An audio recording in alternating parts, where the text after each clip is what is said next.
Puji Tuhan, di sini kami kelompok 6 yang beranggotakan saya Veronica Karen, Victor Onibala, dan Nufli Pasaung. Di sini kami akan membahas materi tentang paradigma hamba Tuhan tentang jabatan. Mengapa kita perlu belajar tentang jabatan? Karena pembahasan tentang jabatan menjadi salah satu hal yang cukup krusial, dan jabatan juga menjadi salah satu cobaan yang terberat di dalam kehidupan seorang hamba Tuhan. Apa itu jabatan atau apa makna dari kata jabatan? Ada banyak makna tersembunyi di balik kata jabatan. Nah, makna yang pertama adalah kepercayaan. Seperti yang tertulis di dalam 1 Timotius 1 ayat yang ke-12, "Aku bersyukur kepada Dia yang menguatkan aku, yaitu Kristus Yesus Tuhan kita, karena Ia menganggap aku setia dan mempercayakan pelayanan ini kepada aku."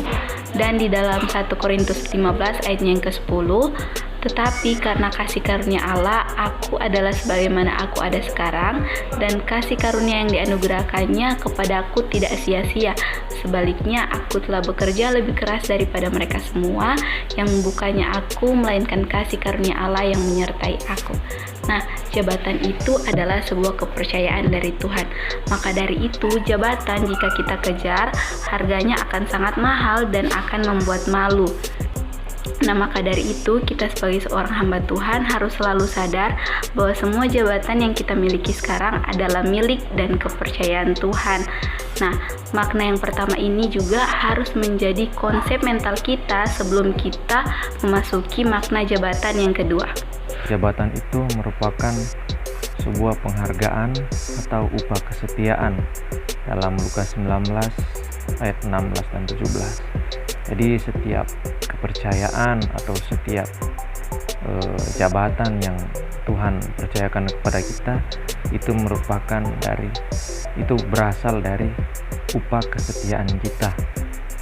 Tentu kita bertanya, upah kesetiaan yang seperti apa?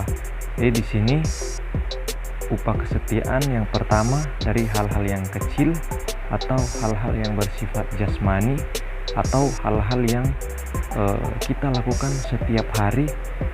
Boleh juga hal-hal yang kita lakukan di tempat-tempat yang tersembunyi, seperti itu. Berikut ada juga jabatan itu merupakan sebuah pelayanan atau sebuah kesempatan kita untuk melayani.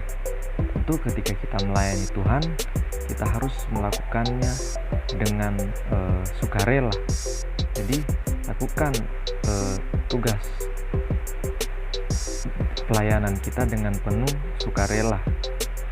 Dalam Lukas 22 ayat yang ke-26 dan juga 1 Petrus 5 ayat 2 dan 3. Kita masuk ke dalam poin yang keempat dari pertanyaan, apa itu jabatan? Poin yang keempat yaitu beban dan tanggung jawab. 1 Timotius pasal 2 ayat 7 firman Tuhan berkata, "Untuk kesaksian itulah aku telah ditetapkan sebagai pemberita dan rasul. Yang kukatakan ini benar, aku tidak berdusta. Dan sebagai pengajar orang-orang bukan Yahudi dalam iman dan kebenaran." Firman Tuhan juga bisa kita lihat di dalam 2 Timotius pasal 1 ayat 11, dalam Kisah Para Rasul 20 ayat 28. Di sana semua menjelaskan tentang jabatan itu adalah beban dan tanggung jawab. Kita adalah propertinya Tuhan, maka dari itu ketika mendapat jabatan, kita harus melaksanakannya dengan penuh tanggung jawab. Jangan hanya melihat dari sisi senangnya saja jika kita mendapat jabatan, tetapi kita juga melihat dari sisi tugasnya. Kita melihat dari tanggung jawab yang diberikan oleh Tuhan kepada kita. Lalu poin yang kelima yaitu kesempatan. Jabatan itu adalah kesempatan.